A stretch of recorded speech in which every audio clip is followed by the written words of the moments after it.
Sénéweb détient des informations exclusives sur l'affaire Ndiaye du nom de la jeune dame dont le corps sans vie a été retrouvé dans un sac à Diamniadio mardi dernier.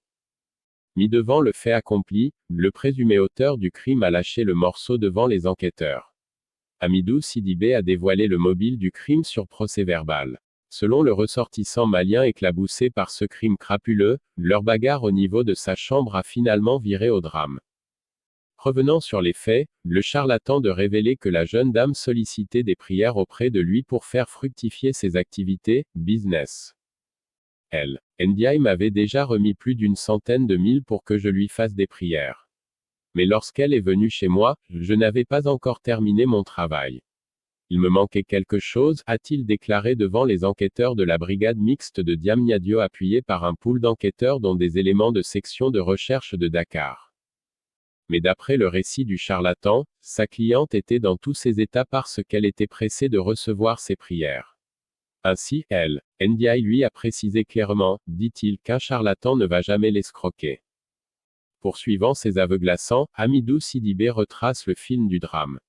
Mais il a tenté d'évoquer une légitime défense. Ndiaye m'a sommé de faire le travail en me disant, tu vas faire le travail, à défaut je vais te faire la fête. Sérigné du Lexama Xalis, des Farcao, voilà Garema Wala Marella, a-t-il fait croire aux gendarmes d'après des informations proches du dossier obtenu par Sénéweb. Finalement, la situation a dégénéré et leur dispute a viré à la bagarre. Bagarre au cours de laquelle Ndiaye avait pris le dessus sur lui. À en croire notre source, Ndiaye pratiquait un art martial.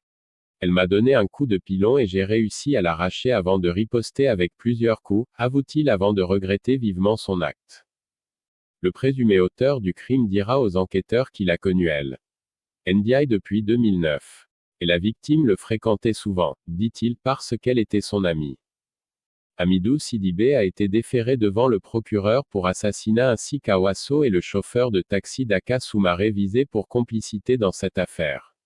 Mais les deux présumés complices du charlatan ne risquent pas gros d'après une source proche du dossier. En effet, Daka Soumaré transportait le charlatan lors de ses déplacements à Dakar. Mais il n'était pas au courant du crime lorsqu'il transportait nuitamment la dépouille mise dans un sac.